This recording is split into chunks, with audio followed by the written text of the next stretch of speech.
What happens when one of Hollywood's most respected voices meets a host who thinks he can push anyone around?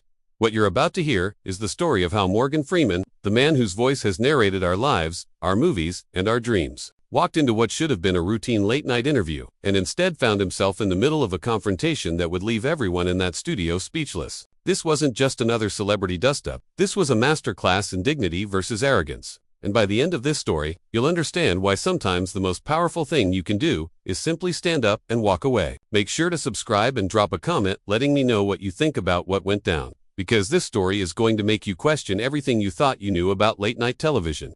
Morgan Freeman walked onto the Jimmy Kimmel Live set with the same measured confidence he brought to every public appearance. At 78 years old, he had done thousands of interviews, faced down aggressive reporters, handled inappropriate questions with grace, and maintained his reputation. As one of the most professional actors in Hollywood, the audience gave him the warm reception he always received, that mix of genuine affection and awe that comes from decades of being America's grandfather figure.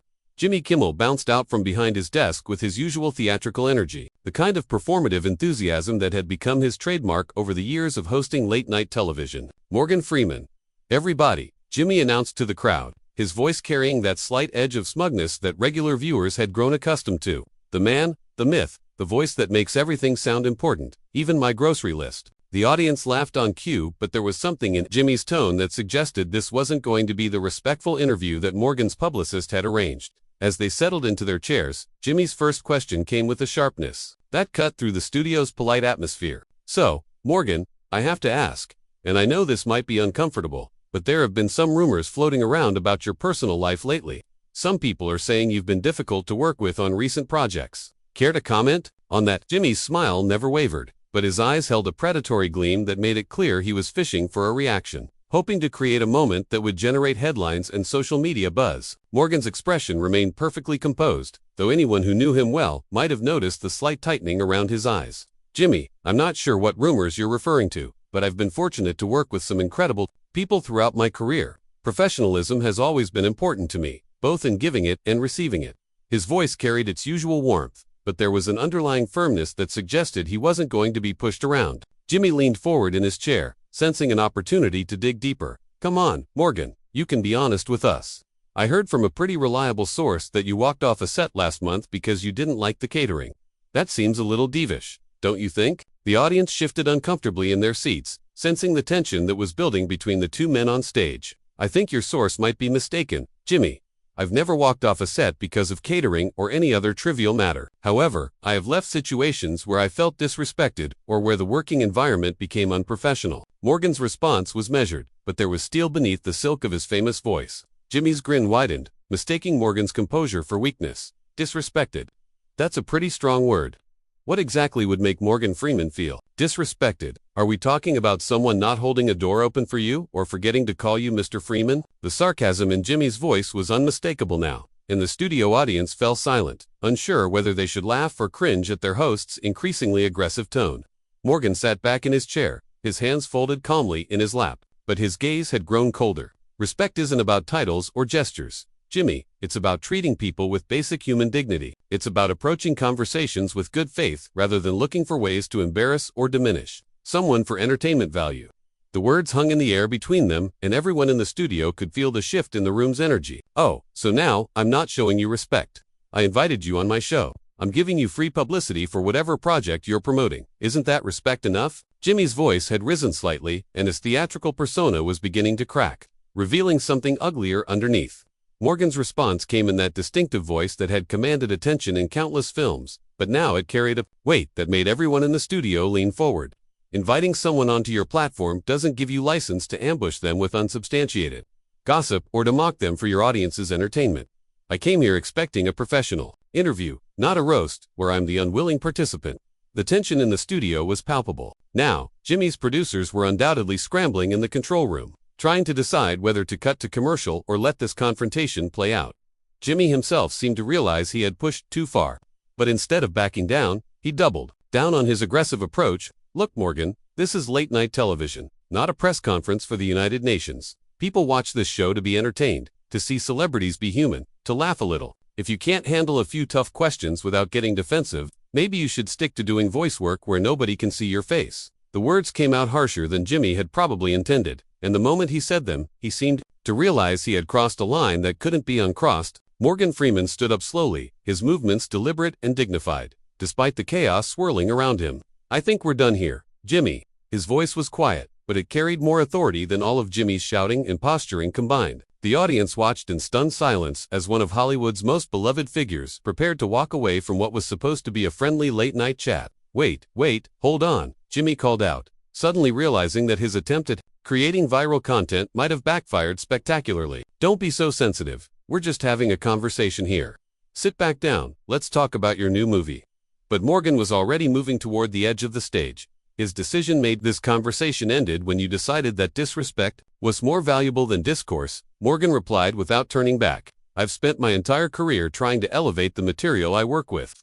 And I'm not going to sit here while you try to drag me down to create content for your highlight." Real Jimmy's face flushed red as he realized the interview was spiraling completely out of his control. The audience didn't know whether to applaud Morgan's dignified exit or sit in uncomfortable silence. The cameras kept rolling, capturing every moment of what was becoming one of the most awkward confrontations in late-night television history.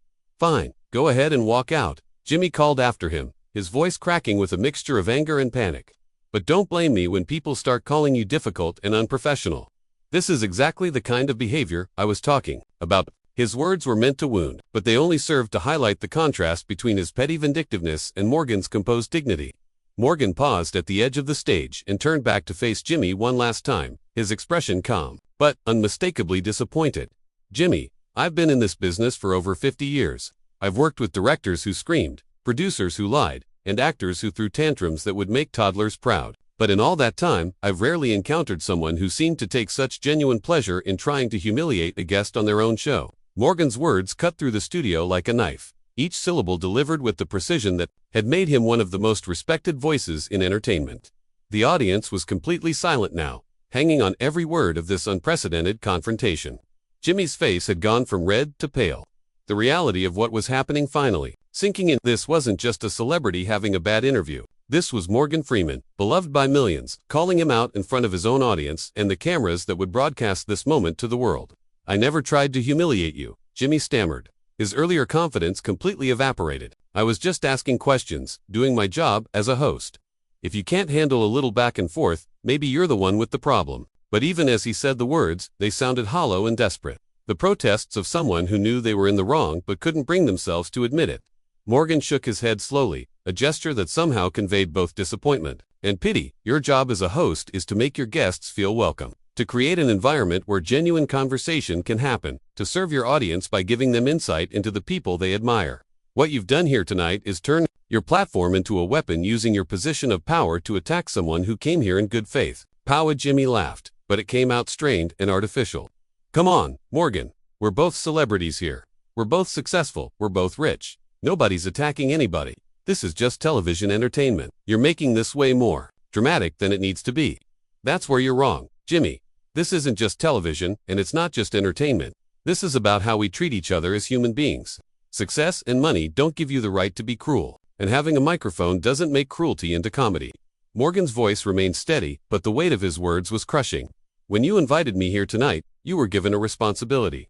The responsibility that comes with being trusted, with someone's reputation, their dignity, their time." Jimmy stood up from behind his desk, trying to regain some sense of control over the situation. "Look, maybe we got off on the wrong foot here. Why don't we start over? Talk about your movie. Keep things light and fun like they're supposed to be." His voice had taken on a pleading quality that was painful to hear. "There is no starting over from this, Jimmy. You can't unsay the things you've said or undo the disrespect you've shown. You made a choice tonight about what kind of host you wanted to be, what kind of person you wanted to be, and now you have to live with that choice." Morgan's response was final, definitive. The sound of a door closing that couldn't be reopened. The studio audience was witnessing something they had never seen before, a complete breakdown of the artificial politeness that usually governed late-night television. Some of them were pulling out their phones, recording what they sensed was a historic moment, while others simply sat in stunned silence, unsure of how to process what they were seeing. "Fine, you want to leave? Then leave," Jimmy said, his voice cracking with a mixture of anger and humiliation. "But don't act like you're some kind of saint here. You came on my show. You knew what kind of show this was. You knew I was going to ask tough questions. If you can't handle the heat, stay out of the kitchen."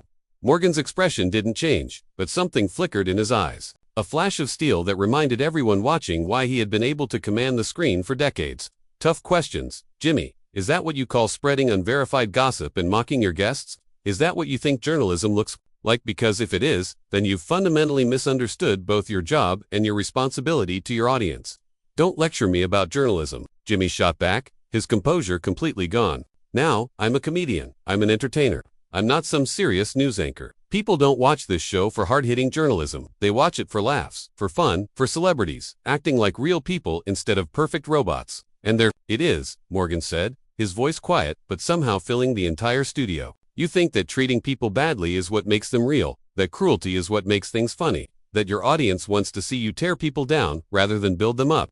That says everything anyone needs to know about who you are and what you think of the people who watch your show. Jimmy's mouth opened and closed several times, but no words came out. He looked like a man who had just realized he was drowning and couldn't find anything to grab onto. The cameras continued to roll, capturing every moment of his humiliation, the very kind of moment he had been trying to create at Morgan's expense. You know what the real tragedy is here, Jimmy, Morgan continued, his voice taking on the tone of a disappointed teacher addressing a student who had failed to live up to their potential. You have a platform that millions of people trust, a voice that could be used to uplift, to inspire, to bring joy into people's lives. Instead, you've chosen to use it as a cudgel, to tear people down for the sake of a cheap laugh or a viral moment. That's not fair, Jimmy protested weakly. I've done good things on this show. I've had great interviews. I've helped people's careers. You can't judge my entire body of work based on one conversation that went sideways. I'm not judging your entire body of work, Jimmy. I'm judging the person who stood in front of me tonight and decided that ambush journalism disguised as entertainment was an acceptable way to treat a guest. I'm judging the host who thought that mocking someone's professionalism was somehow funny or insightful. Morgan's voice carried the weight of absolute conviction, the certainty of someone who had lived long enough to know the difference between right and wrong. The studio had fallen into a silence so complete that the hum of the air conditioning seemed loud. Jimmy's band members looked uncomfortable. His announcer had disappeared entirely, and his producers were undoubtedly having emergency meetings in the control room about how to handle what was becoming a public relations disaster. I came here tonight to talk about my work, to share stories that might interest your audience, to be part of the tradition of late-night television that has brought so much joy to so many people over the years, Morgan said, his voice carrying a sadness that was almost worse than anger. Instead, I found myself in an ambush designed to generate controversy at my expense. Jimmy made one last desperate attempt to salvage the situation. Morgan, please just sit back down. Let's forget about all this. Let's have a real conversation, the kind of conversation your fans deserve to hear. I promise I'll be respectful. I'll ask about your movies, your career, whatever you want to talk about. Morgan looked at Jimmy for a long moment, and for just an instant, it seemed like he might consider the offer. Then he shook his head, the gesture final and irreversible. The time for that conversation was when I first sat down in this chair. Jimmy, you had your chance to be respectful, to be professional, to be the host that your audience deserves. You chose a different path, and now we both have to live with the consequences of that choice. Morgan's words carried the finality of a judge delivering a sentence, and everyone in the studio could feel that this moment had moved beyond the possibility of redemption. Jimmy's shoulders sagged as the reality of the situation fully hit him. His show, his reputation, his carefully crafted image as America's lovable late-night host was crumbling in real time. Broadcast live to millions of viewers. Morgan, I'm sorry. Okay, I'm sorry if I came across as disrespectful. That wasn't my intention. Can't we just move past this and have a normal interview? Your intention, Jimmy, is irrelevant when the impact of your words is so clear. When you choose to spread gossip instead of asking thoughtful questions, when you mock professionalism instead of celebrating it, when you turn your studio into a courtroom where your guests are presumed guilty until proven innocent, your intention becomes meaningless. Morgan's voice had taken on the cadence of his most memorable film roles, but this wasn't acting. This was raw, unfiltered truth. The audience was completely transfixed now, witnessing something that felt more real than anything they had ever seen on television. Some were recording on their phones. Others were simply staring in awe at the masterclass in dignity they were witnessing. Jimmy's usual supporters in the crowd had gone silent, unable to defend behavior that was so clearly indefensible. But this is live television, Jimmy said desperately, grasping at straws. Things happen. Conversations take unexpected turns. That's what makes it exciting. That's what makes it real. You can't expect every interview to be perfect, every moment to be polished. Morgan's expression remained unchanged, but there was a something almost pitying in his gaze. Now, Jimmy, there's a difference between an unexpected turn in conversation and a deliberate attempt to embarrass your guest. There's a difference between being real and being cruel. The fact that you can't see that difference is exactly why we're in this situation. Jimmy looked around the studio frantically, as if searching for someone to help him, someone to rescue him from the hole he had dug for himself. His bandleader avoided eye contact. His announcer was nowhere to be seen, and even his most loyal staff members seemed to be distancing themselves from the disaster unfolding on stage. "You're being unfair," Jimmy said, his voice barely above a whisper. "Now you're making me look like some kind of monster when all I did was ask a few questions. Maybe they were the wrong questions. Maybe I should have approached things differently. But that doesn't make me evil. I'm not making you look like anything, Jimmy. I'm simply refusing to participate in your attempt to make me look foolish for your audience's entertainment. The way you look right now, the way you feel right now, that's entirely the result of your own choices and your own behavior." Morgan's words cut through the studio with surgical precision, each one carefully chosen and devastating in its accuracy. The silence that followed was deafening. Jimmy stood behind his desk looking like a man who had just watched his career implode in slow motion. The audience didn't know whether to applaud, boo, or simply sit in stunned silence. The cameras continued to roll, capturing every moment of what would undoubtedly become one of the most talked about moments in late-night television history. "I've been coming on shows like this for decades, Jimmy. I've sat across from hosts who were nervous, hosts who were unprepared, hosts who asked difficult questions, hosts who challenged me professionally and personally. But I've never sat across from a host who seemed to take such obvious pleasure in trying to diminish his guest. That's not entertainment. That's not comedy. That's just cruelty with an audience." Jimmy's face had gone completely pale now, and his hands were shaking slightly as he gripped the edge of his desk. "What do you want me to do, Morgan? What do you want me to say? I've apologized. I've tried to make this right. I've offered to start over. What else can I do?" Morgan looked at Jimmy with an expression that somehow managed to be both compassionate and utterly unyielding. "What I want, Jimmy, is for you to understand that some things can't be fixed with an apology. Some damage can't be undone with a do-over. What I want is for you to think about the person you were tonight and decide if that's really who you want to be. But if you leave now, if you walk out on my show, that's going to be the story. That's what people are going to remember." Morgan Freeman walked out on Jimmy Kimmel. "That's going to follow both of us forever." Jimmy's voice had taken on a pleading quality that was painful to hear, the desperation of someone who finally understood the magnitude of what they had done. "You're right about one thing, Jimmy. People will remember this. They'll remember that when faced with disrespect disguised as entertainment. I chose to maintain my dignity rather than participate in my own humiliation.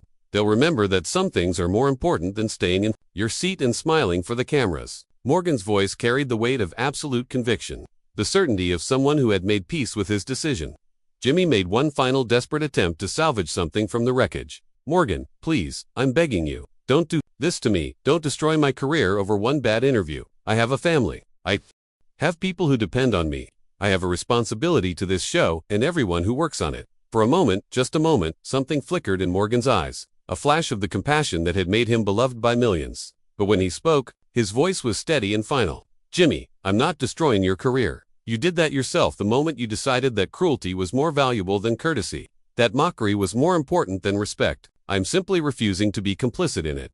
With that, Morgan Freeman turned and walked toward the exit, his movements measured and dignified despite the chaos he was leaving behind.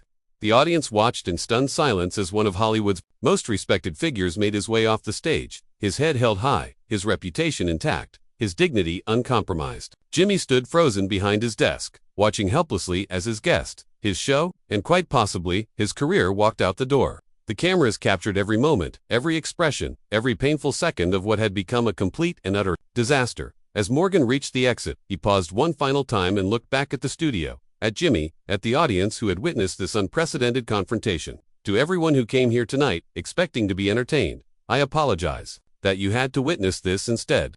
You deserved better from both of us, but especially from your host." And with that, Morgan Freeman walked out of the Jimmy Kimmel Live studio, leaving behind a host whose world had just collapsed around him, an audience that didn't know how to process what they had just seen, in a moment that would be talked about, analyzed, and remembered long after both men were gone. Jimmy remained standing behind his desk for several long seconds after Morgan had disappeared, the reality of what had just happened slowly sinking in. The studio was so quiet you could hear individual people breathing, the weight of the moment crushing down on everyone present. Finally, Jimmy looked directly into the camera, his face a mask of devastation and disbelief. "We'll be right back," he managed to say, though his voice cracked on the words. But everyone watching knew that nothing would ever be quite the same again. "So, what did you think about this unprecedented confrontation? Have you ever seen a guest handle disrespect with such dignity and power?" Drop a comment below and let me know if you think Morgan Freeman was right to walk out, or if he should have stayed and tried to salvage the interview. And don't forget to subscribe, because stories like this, moments when the mask slips and we see what people are really made of, these are the moments that define not just careers but character itself.